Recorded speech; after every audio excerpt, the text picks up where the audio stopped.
Good day, I'm Theodore Henry, and this is your JIS News for Friday, July 12.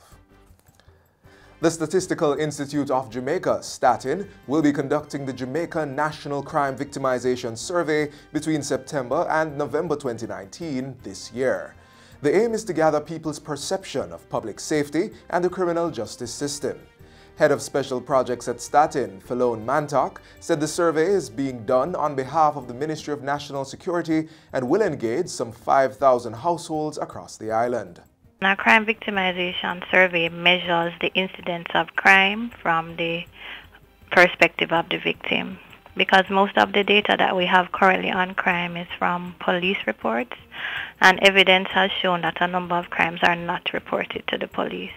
So this survey allows us to capture crime from the victim's perspective, as well as their perception of their safety and their perception of the reliability and effectiveness of certain authorities related to the criminal justice system.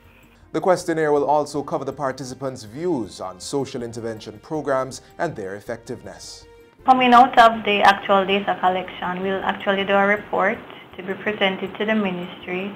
So it will show the crime prevalence in particular areas, the incidence of crime, and from that they can use that data to see what kind of measures they may need to do in specific communities, which crime we need to focus on. So we'll actually be seeing a true picture of crime statistics in Jamaica. So it's for a 12-month period, so it's between 2018 to 2019.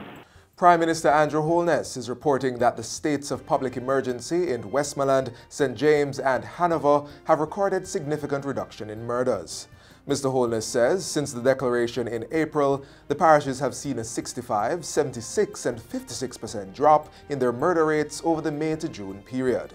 The Prime Minister says of the 17 murders registered in St. James, 8 were as a result of domestic interpersonal issues, while 6 were gang-related. So you see, as measures become more effective at controlling dons, gangs and guns, you will see the interpersonal domestic variable playing a greater role in determining the cause of the homicide. The Prime Minister was speaking at a press conference on Sunday where he declared a state of public emergency for the South St. Andrew Police Division.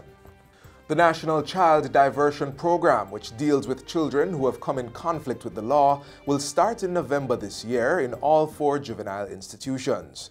This was disclosed by State Minister for National Security Rudyard Spencer at a stakeholders sensitization session on the program recently. The initiative is being implemented by the National Security and Justice Ministries. Mr. Spencer said by implementing the program, government is taking a more practical approach to rehabilitate children as a response to crime and deviant behavior. The program will incorporate restorative justice in the DC's curriculum.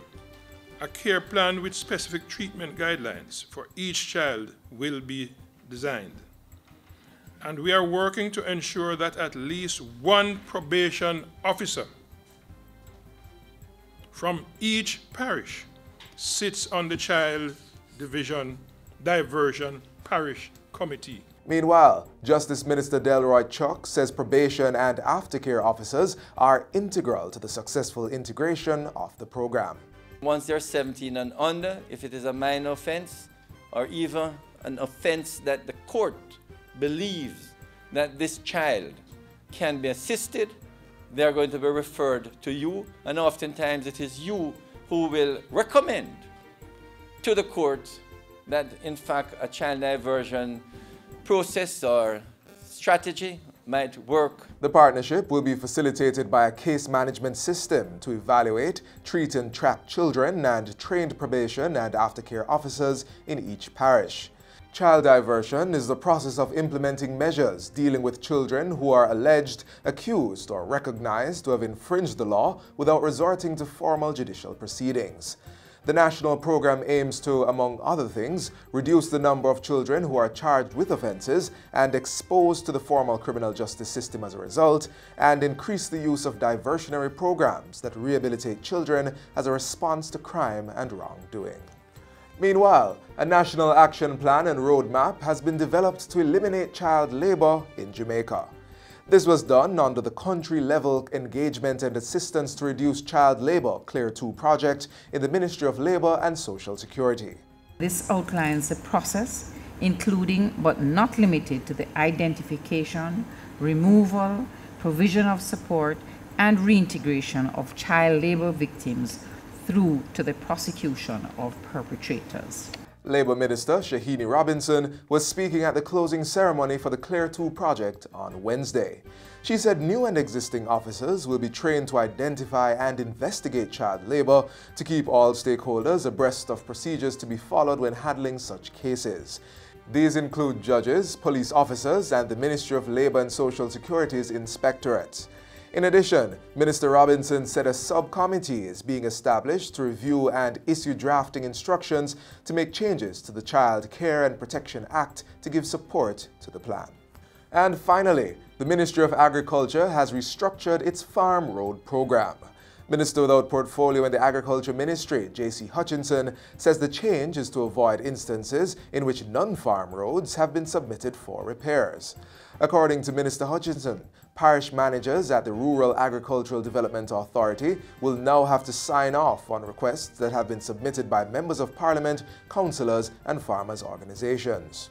The extension officer for that area will then go and do preliminary assessment of the roads to ascertain the level of agricultural production in the area.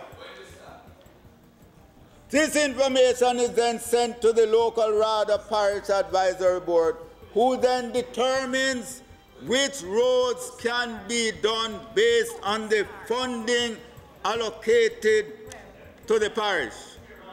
This recommendation is then sent to the RADA National Board for approval. Minister Hutchinson was making his contribution to the 2019-2020 sectoral debates at Tuesday's sitting of the House of Representatives. The minister also revealed that a memorandum of understanding was being sought with municipal corporations to oversee roadworks done in their respective parishes. And that's it for JIS News Today. I'm Theodore Henry. Thanks for watching.